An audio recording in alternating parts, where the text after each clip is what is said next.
Welcome to the Phil Vogel Podcast, NCM Special Edition. I'm your host, Phil Vogel. So on these shows, we're going to bring you subject matter experts that will bring you timely, relevant, and actionable information. So before I introduce this show's guest, let me tell you a little bit more about NCM. NCM Associates business is all about knowledge, from in-depth management and leadership training to customized in-dealership consulting services. NCM delivers the knowledge dealers need to take their operation to the next level. As the largest retail automotive 20 group provider in North America, NCM brings business owners together to exchange best practices, ideas, and strategies. And because they are car people, all of them, they offer a consultancy and web-based management solutions that will make day-to-day operations smoother and more profitable. All of this is backed by NCM benchmark data collected from thousands of dealers and OEMs every month that NCM serves across North America. Real numbers and real knowledge create real opportunities to impact your bottom line. Visit ncmassociates.com/podcast to learn more.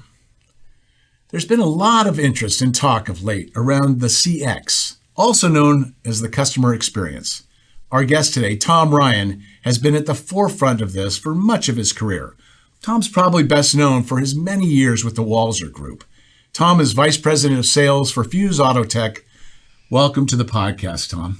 Well, thanks, Phil. It's really great to be here. I'm really excited. Yeah, no, I'm so glad we get to do this in person and have you here, and I appreciate you coming in.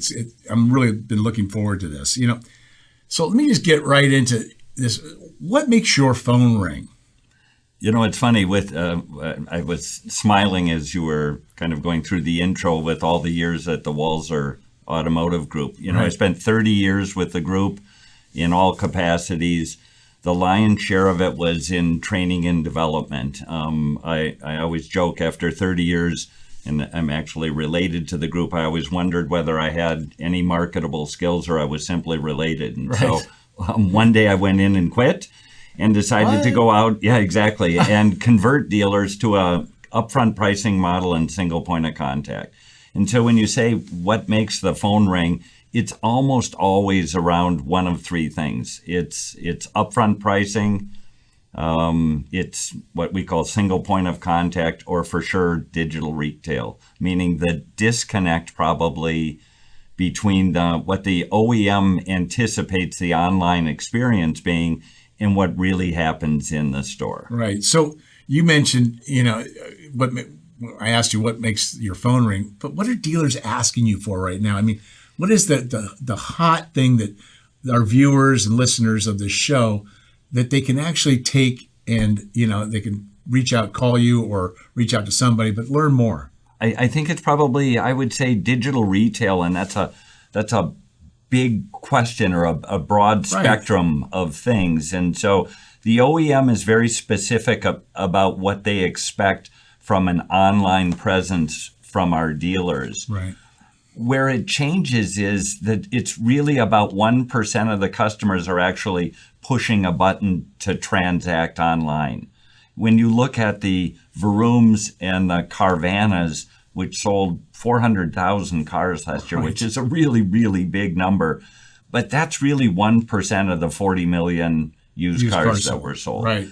So I think there's a really big disconnect of what really happens in the stores. I don't think most people today are ready to push a button for $80,000 without driving the traffic into the store. So I think what they're looking for from Fuse Auto Tech and from our group is how do we improve the customer experience? So when you say the CX or customer experiences, how do we make a seamless, fast, transparent, cost-efficient process in store to allow customers to transact the way they want to buy cars, not necessarily the way we want to sell cars.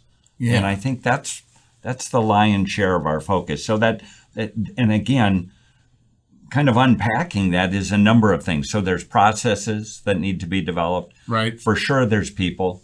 We're in a crisis everywhere we go, shortage of people that can do the job.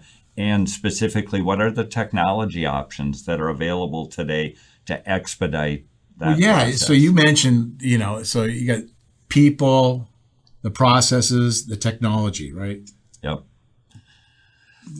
Go ahead. Options, right? So from a dealer perspective, the whole concept of one of the things we talked about a little bit, or I brought up, which is single point of contact, there's certainly efficiencies in there, which is compressed or lower That's what you cost call of sale. SPOC. You got it. Live long and prosper. We live in the world of acronyms, Right. but single point of contact. Not something for everybody, but certainly those that are leaning forward look at that. So that's the concept of single point of contact, which is all part of this digital retail journey that we're all going down, is the idea of one person taking the deal from end to end. Not a new concept in other retail, right? If you go to the Apple store, whoever you're dealing with is simply your cashier. Right. He's a subject matter expert That's right. and the cashier and sometimes the genius. Yeah, absolutely. And I think in today's world in automotive, the questions that come up a lot in that are, where's the money, right? I mean, from a dealer perspective, pre-pandemic, we were all transacting near or below the line on the front end side. So we weren't keeping any of that gross. Today, it's a lot different. Different story. That pendulum will shift again in the future. But the last money we kept was in the F&I or business office. And so that's thought to be somewhat risky to hand that over to the traditional sales environment. So I think it's kind of working through those processes, having the right people or hiring the right people that can provide a easy, simple, fast, transparent process, and backed by the right technology. And technology is a huge piece of this. Right. So let's just talk about the technology. So Fuse has got a very, very cool user interface, not just at the website level, but the in-dealership component. Yeah, obviously I'm excited. I'm part of the Fuse team. So I think what Fuse has been under development for 10 years. Walser made it really as a way to check customers out fast and easy. So Fuse stands for Finance Under Secured Environment. To most of the world, Fuse seems new. Fuse has had significantly north of 400,000 deals run through the platform, more than $5 billion. So when we say new, having just over 100 customers on Fuse products, Fuse has been a company on its own standalone since January. But it is really, I think from what I've seen, one of the few, if only, solutions that can take a deal from the desking phase right into taking an app, decisioning an app, to presenting, a finance menu,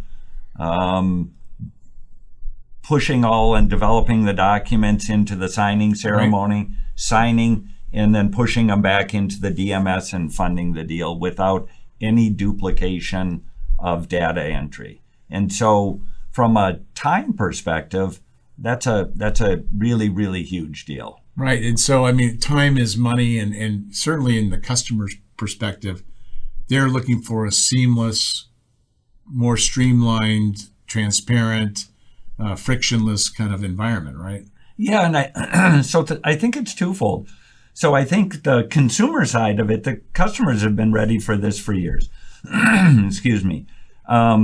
It's the dealer side. And I think if we check with our friends at NCM, who do a great job of their 20 group composites, as well as their consultancy processes, I think if you look at the numbers from the dealership side, you'll see that it's well supported from a cost of sale perspective.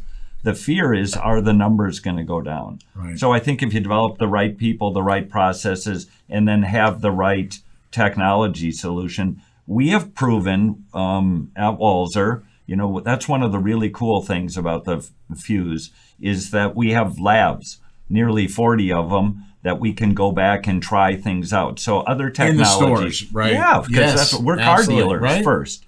And then got into the software business. And so everything that we do gets road tested, as it were. And so we prove it out. the numbers are staggering. You know, we just recently came off of Digital Dealer and Driving Sales, and we brought our top performing young man, his name is Alex Mayhofer, he comes from our Mazda store. Remarkably, at 26 years old, the kid is averaging 74 cars a month, had a 102 car month. What? Yeah, no, and I'm talking no assistance.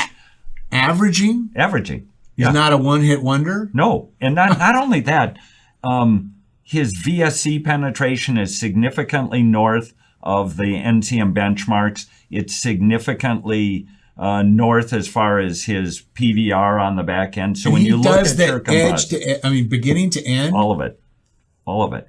And so now Alex would be a high-performing guy at any level. But you take the technology solution or Fuse out of there, and you're adding 2 hours to a transaction. And so what could be an 8 to 10 car Saturday becomes a 4-car Saturday. So you mentioned, so we talked technology. Let's talk about the people. So, and then we can get into the process of this experience. So how do dealers kind of recruit and train these people, the salespeople of today? I mean, are you seeing the current sales, the kind of the legacy model, are those people being converted over, or are they having an easy or a tough time, or how do we recruit? That's a great question. So having done this hundreds of times, that's the thing everybody asks: how many people am I going to lose? And the answer is everyone you should and nobody you shouldn't. Those that support your vision and view probably already see a different journey going forward. This is customer driven. This isn't dealer driven. Sure.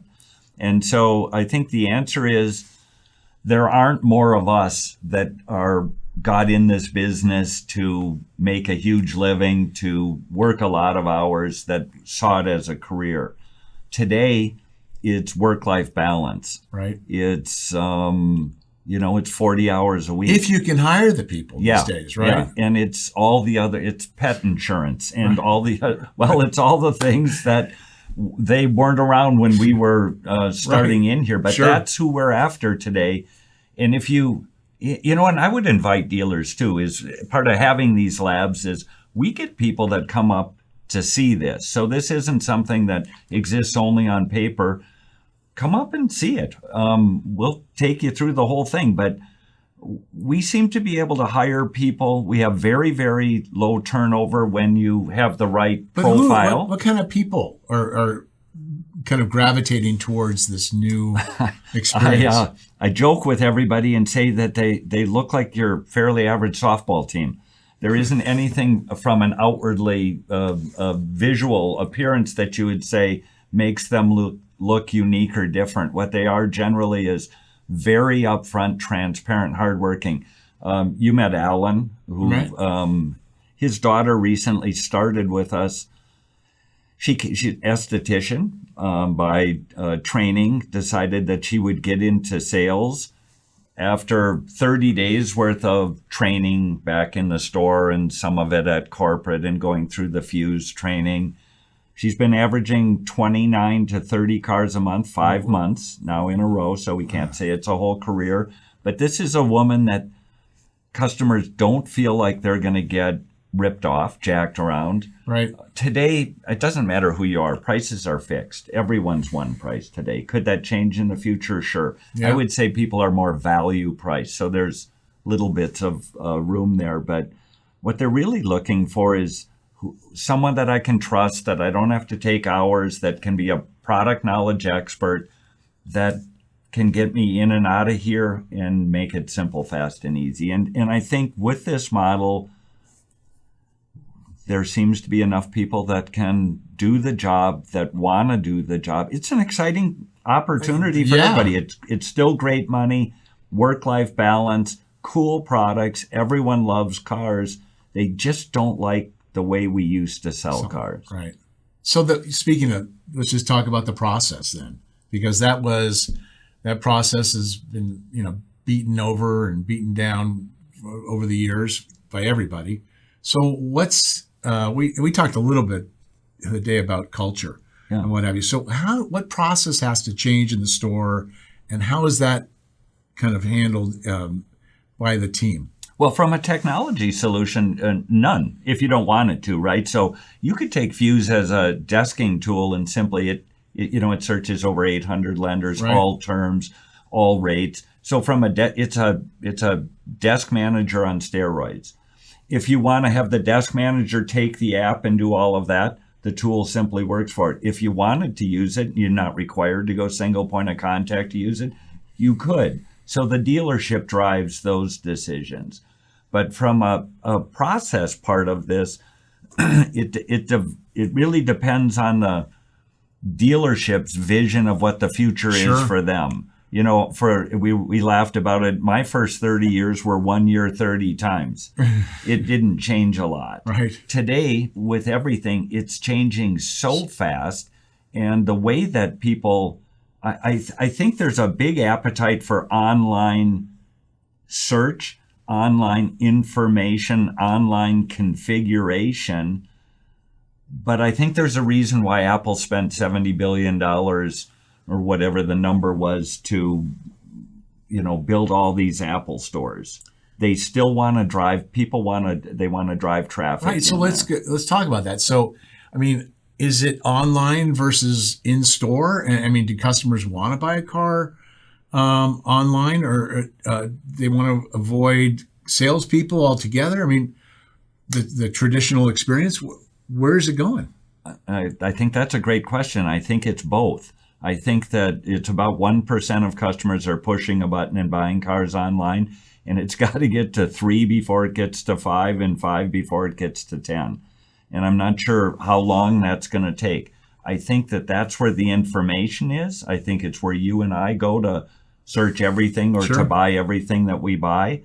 I think that they're not quite ready for it to be entirely there, but I think they're ready for it not to, they're tired of getting kind of jacked around. So, earlier, just before we went on, we talked a little bit about, if you thought you could get a better deal at an Amazon store than you could by pushing the button, you'd go in. But you'd know going in that there's a little bit of room. And so we've trained the consumer that if they come in, the price may not really be the price. And I think that that's going to require some untraining, and it's going to require the defensibility of some sort of dynamic pricing model to be able to give customers some confidence that they understand what the real value proposition is and what cars are really worth. I think it's I've been using this term omnichannel, right? Yeah. It's so much about meeting the customer where they're at. Right, at every point of contact, whether it's in the sales department, online, or service department. I think the experience is we have just become. We were talking earlier, right, about airlines and not, we already talked about Apple stores and that whole experience and Amazon, but the frictionless environment that is out there that consumers demand today is, it's coming hard and fast for so many. We were talking, right? It's like if there's 5 people in line, maybe I'm out of here, right? Because I didn't allocate that time. I allocated a real-time experience, right? Well, so if you bought so the exciting part, right, now you've said yes, you think about all the time, the hours that you spend searching, configuring. Now you get in there, you actually say yes, and now you're 3 hours deep to get in to talk to a stranger that's potentially going to put you together on some products you're unsure that you want or need.